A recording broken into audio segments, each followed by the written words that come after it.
We have Kirsten Jordan back with us, real estate agent extraordinaire. She's good at what she does.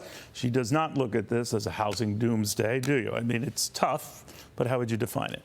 This is something we actually haven't seen in our lifetime that we can remember.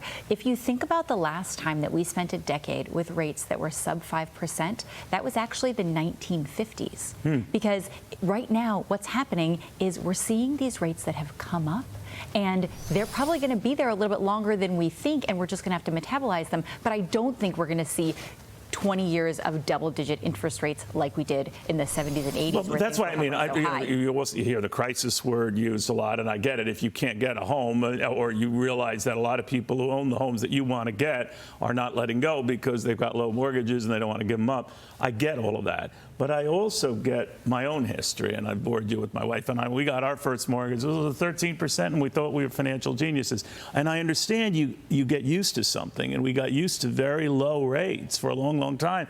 The highest they are now is 7% or slightly under, actually. Higher, but not as high as the past. So perspective is everything.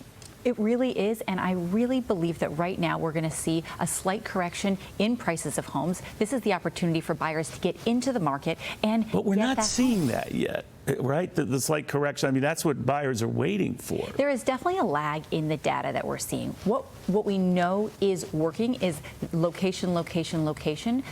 Those are the areas where they're still holding prices very, very strong. We're seeing that there's a lack of inventory in the top locations in the U.S. that never had an issue in the first place. Right. It's the parts of the U.S. that saw really, I would say, inflated demand that came from really, really cheap money that happened over the last 5 years. And prior demand, if I correct me if I'm wrong, was built on people who shouldn't have gotten mortgages in the first place. So we're much tougher standards now, but as they gotten tougher still, and that's going to complicate things. Oh, absolutely. And what we're going to see is there's lagging data around what's going on in the parts of the country that really had artificially doubled the prices of the homes in areas where we don't know where that demand really came from. And it was people moving around the country for a little while when they can work remotely, and they had access to a lot of cheap money. And so we'll see, I think that's where we're going to see this lagging correction adjustment that will come over the next several quarters. What about in hot regions, very pricey regions? You know, we're sitting in one right now in Manhattan, but I could go to Palm Beach, I could go to California, I could go to some of these other hot locales in Texas and elsewhere. What do you see for them?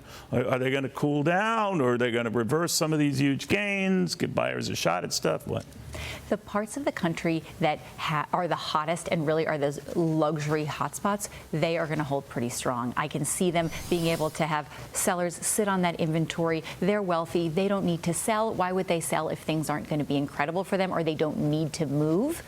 They're going to hold strong. It's everywhere else where it's questionable where that demand came from and where those mass appreciation came from. I think that's where we're really going to see some price adjustments. All right, when you say price adjustments, what are we talking about? I think we could see as much as 5 and 10% in some places, absolutely. But not like the housing crash we had after the meltdown in 2007, 8, 9, 10, that kind of. Well, we're definitely hoping that that's not the case. Right now, it's yet to be seen because, again, the last time we had a decade of very, very low rates is a time when also people only bought maybe one nice coat and they had 2 nice pairs of shoes, and maybe they opened their refrigerator and they only had a little bit of food in there because they weren't over-consuming.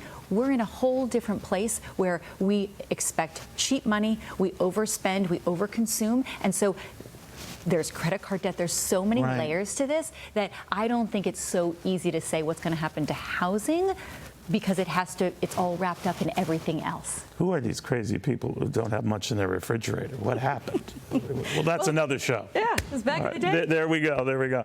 Kirsten, thank you very much. Kirsten Jordan on real estate. It's tough, but to say it's the end of the world might be a bit premature.